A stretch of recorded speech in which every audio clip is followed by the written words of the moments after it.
През цялото време, включително апостол Павел го обяснява това в Римляните, като пояснява много ясно, че всичко е било по Божий избор. Че Бог е намразил Исав, а възлюбил Яков. И обяснява, че има избор. И обяснява ти кой си, че ще кажеш на гранчар какво прави. Че се бави да даде наградата на съдовете за почтена употреба, но същевременно търпи съдовете за непочтенна да им въздаде според нечистотиите им. Това е захаросено псевдохристиянство, което мнозина не разбират, няма нищо общо с апостолите. Не забравяйте, в Деяния на апостолите има един фрапиращ случай, където го няма дори Стария завет.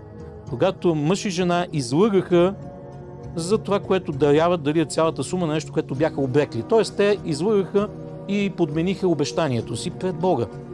И какво се случи? Пророкът, в случая Петър, е апостол, но той пророкува, той видя, разбра, по откровение му стана ясно нещо, което те в тайните дела на човеците извърши. Това, което в Христовия съд с всички човеци се случва, да ги съди според тайните им дела. С кришум и в това, което е в сърцата им. И какво се случи? Той им пророкува и те на момента издъхнаха. На момента. И се казва, че цялата църква е обзе страх Господен. Това не пречи на любовта. Това бяха най-любящите.